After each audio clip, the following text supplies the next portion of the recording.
Assalamualaikum warahmatullahi wabarakatuh. Pemirsa Oksigen ID, saat ini kamu sedang menyaksikan Tausiah Harian Ramadan bersama saya Putri Yulianti, tentunya juga dengan Ustadz Kafi. Assalamualaikum Ustadz. Waalaikumsalam warahmatullahi wabarakatuh. Seperti biasa nih Ustadz, kita akan terlebih dahulu mendengarkan tausiah dari Ustadz Kafi mengenai mengajarkan anak tentang puasa dan ibadah Ramadan. Setelah itu kita juga akan tanya jawab dengan Ustadz Kafi mengenai topik hari ini ya.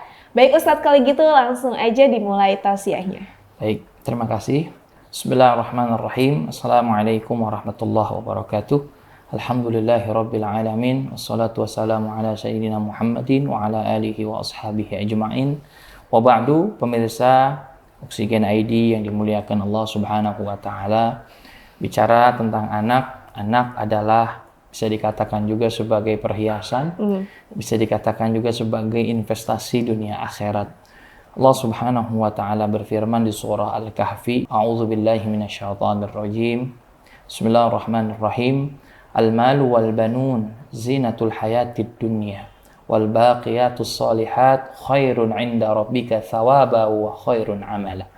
Al-malu wal banun, anak dan juga harta dan anak itu adalah zina, yang berarti adalah perhiasan. Perhiasan di mana? Di muka bumi ini.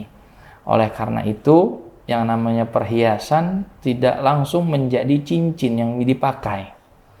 Perhiasan tidak langsung menjadi anting yang digunakan. Perhiasan juga tidak langsung menjadi gelang yang digunakan.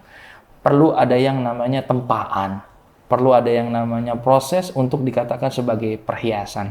Oleh karena itu, Allah Subhanahu wa taala mengibaratkan harta itu dan anak seperti perhiasan. Mereka itu perlu ditempa. Mereka itu perlu dididik. Mereka itu perlu diajari, diayomi, dibimbing untuk menjadi sosok yang bisa menjadi perhiasan. Makanya ada doa, Rabbana hablana min azwajina wa dzurriyyatina qurrata a'yun. Ya Allah, jadikanlah keturunanku sebagai perhiasan hati kami, permata hati kami. Maka keturunan itu diibaratkan seperti permata, kata Rasulullah SAW. Nah, dari ayat ini kita bisa melihat bagaimana Allah Subhanahu wa taala menjadikan anak itu sebagai perhiasan, yang mana perhiasan itu bisa menjadi buruk karena tidak ditempa, tapi juga perhiasan itu bisa menjadi mulia. Nah, dalam hal ini kita tentu ya harus memahami bahwa anak juga sebagai investasi, sebagai perhiasan di dunia dan juga insya Allah di akhirat. Oleh karena itu, gunakanlah harta dan juga anak kita dengan sebaik-baiknya, kita didik, kita bimbing. Tentunya perlu ada pengenalan. Yang pertama adalah pengenalan tentang tauhid.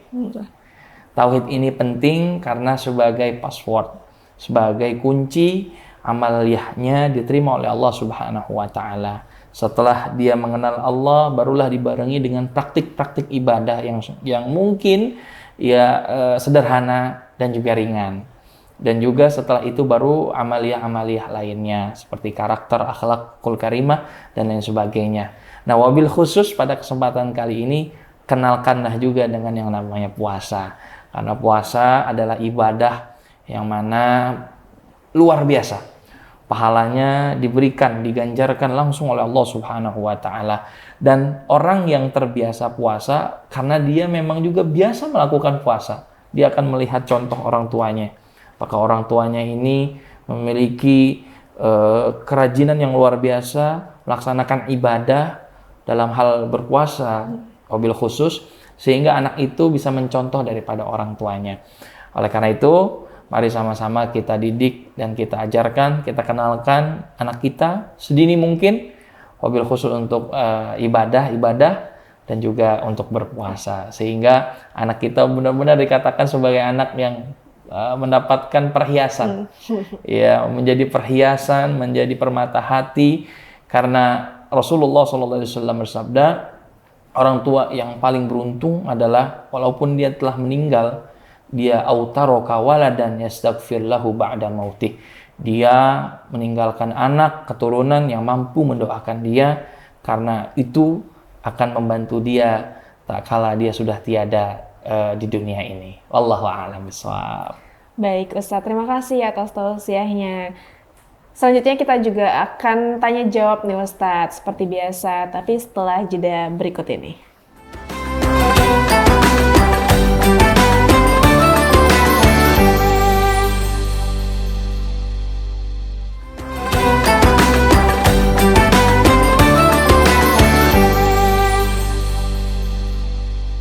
Alhamdulillah kita balik lagi dalam acara Tausiah Harian Ramadan. Baik Ustadz, langsung kita ke pertanyaan nomor pertama nih.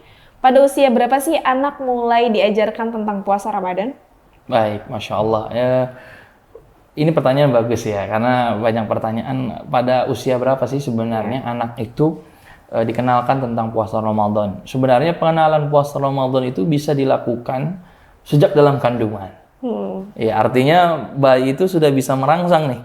Ya, ada seorang ibu hamil yang dia ingin melakukan puasa. Lagi-lagi tergantung ya kondisi, karena ibu hamil itu dikategorikan sebagai orang yang marid. Dia diberikan rukhsah untuk tidak boleh untuk tidak berpuasa. Nah, tapi ada juga sebahagian yang ingin mengenalkan anaknya ya, karena seperti saya punya istri gitu, dia pengen berpuasa, pengen mengenalkan anak, oh ini seperti ini loh berpuasa. Artinya dari sejak di dalam perut itu dikenalkan, oh kok saya dapat asupan makanannya itu pada saat azan subuh selesai ya, habis itu kok habis ba'da maghrib, jadi sudah dikenalkan. Artinya sedini mungkin. Nah, kemudian pun ya ibu ketika melahirkan, seorang ibu yang telah melahirkan dia berpuasa. Ya, itu juga sebagai pengenalan. Artinya berbeda. Ibu yang berpuasa dia tidak memakan makanan, itu asinya akan berbeda.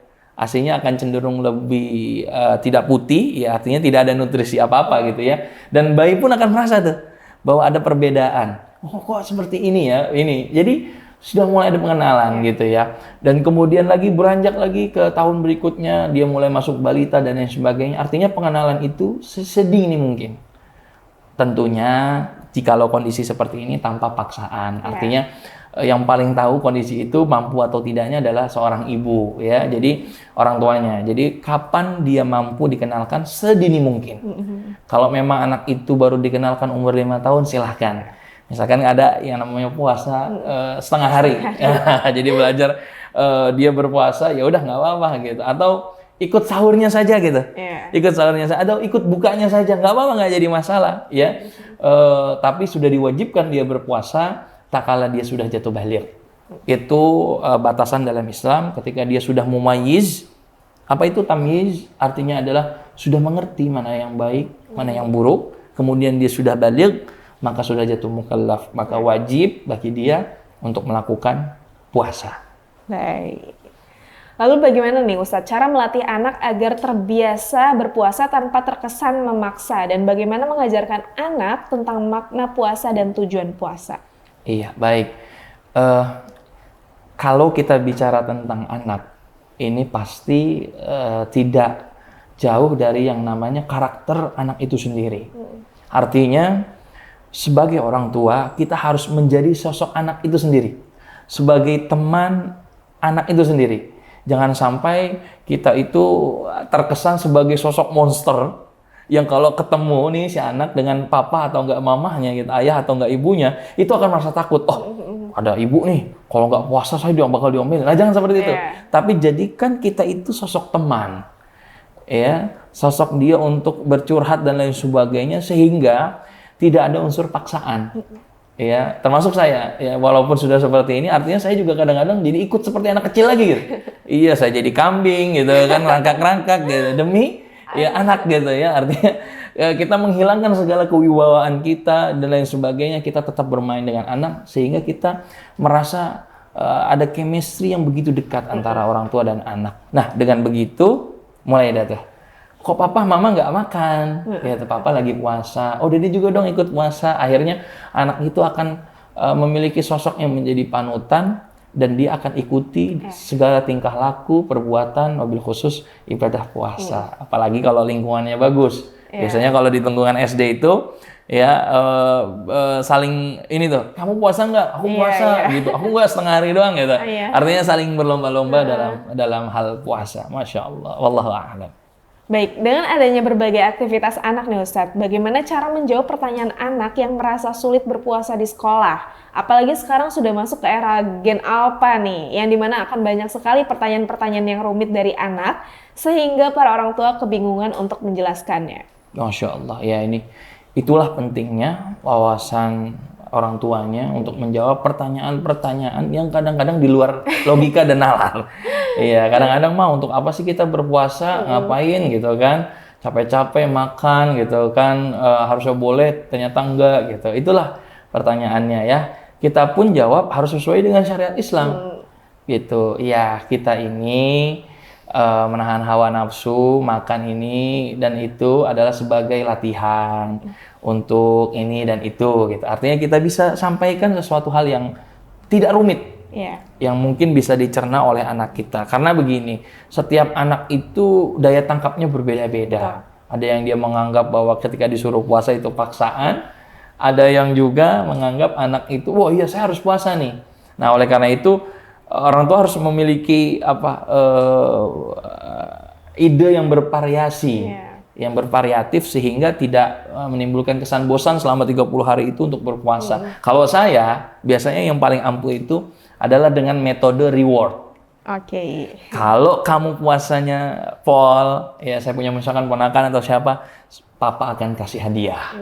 Apapun boleh gitu. Artinya ada reward di situ. Jadi sehingga anak terpacu, oh iya, walaupun di tengah hari dia makan gitu. Walaupun di tengah hari dia tetap istilahnya aduh lapar nggak kuat gitu, nggak apa-apa. Artinya dia sudah berusaha untuk itu, tapi tetap nanti di ending akan kita kasih reward. Apa nanti THR, apa nanti mainan atau yang bermanfaat untuk dia. Seperti itulah. Artinya tergantung daripada wawasan dan kemampuan variatif dari orang tuanya untuk mengembangkan hal itu. Baik. Selanjutnya kita juga ada pertanyaan lagi nih Ustadz, tapi kita jeda dulu setelah yang satu ini.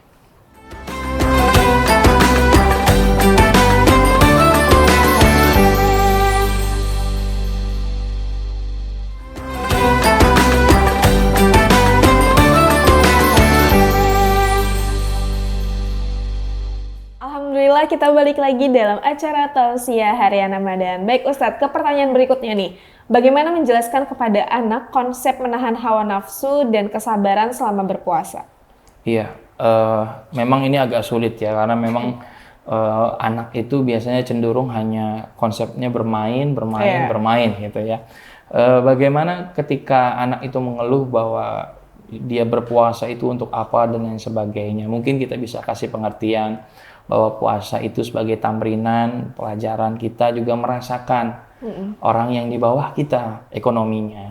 Mereka tidak makan, mereka tidak minum, susah untuk mencari rezeki dan lain sebagainya. Nah, kita pun ikut merasakannya. Jadi ada unsur empati, peduli terhadap sesama sehingga kita bisa merasakan oh seperti ini loh. Rasanya tidak makan dalam waktu 12 jam atau 13 jam gitu ya.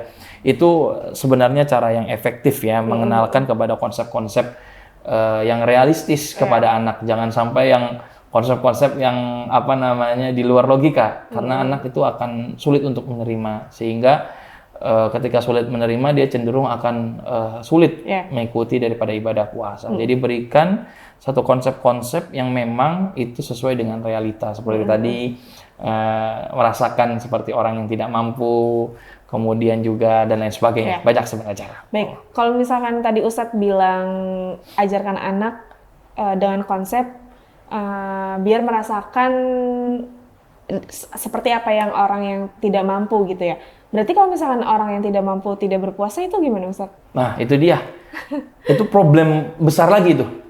Sudah tidak mampu, iya kan?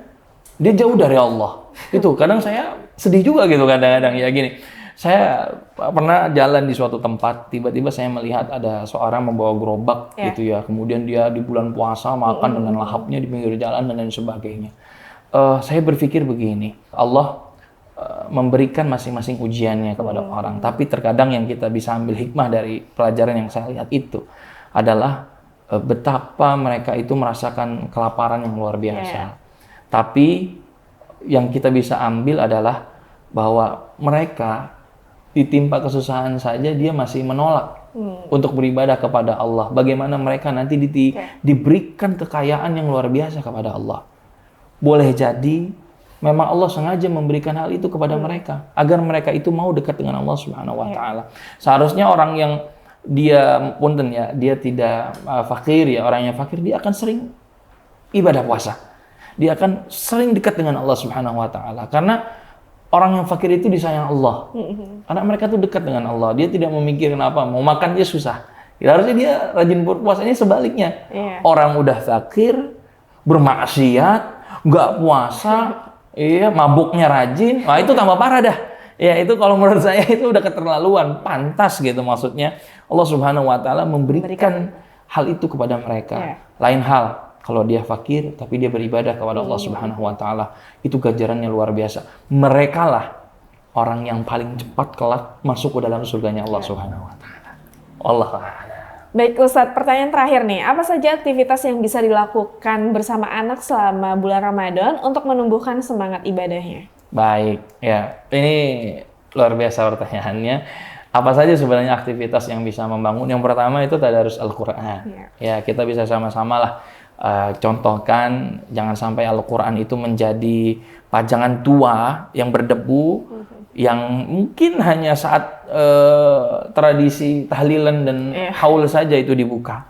Ya dibuka di bulan Ramadan, buka, belajar bersama-sama, baca dengan anak. Yang kedua, sholat berjamaah. Biasanya kalau di waktu maghrib, sholat tarawih, itu anak-anak tuh Masya Allah, banyak yang dia ikut. Walaupun dia bercanda gitu ya, dengan temannya. Tapi kita kenalkan dengan tradisi itu, agar kita bisa mengenalkan, membimbing anak kita menjalankan ibadah-ibadah seperti puasa, sholat tarawih, membangunkan anak sahur. Karena biasanya itu ada itu anak tuh zaman sekarang tuh begadang dalam rangka untuk bangunin sahur. Artinya anak-anak itu jadi ada semangat gitu ya, seperti membangunkan sahur dan lain sebagainya. Masya Allah. Jadi banyak sebenarnya cara-cara seperti ngabuburit. Betul. Iya, ngabuburit, berburu, takjil.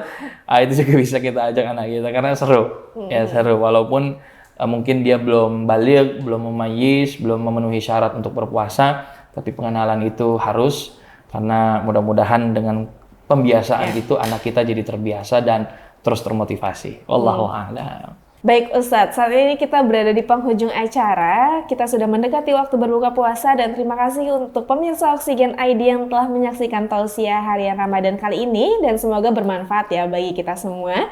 Jangan lupa saksikan episode selanjutnya di waktu yang sama setiap hari. Saya Putri Yulianti dan juga Ustadz Kahfi pamit undur diri. Wassalamualaikum warahmatullahi wabarakatuh. Waalaikumsalam.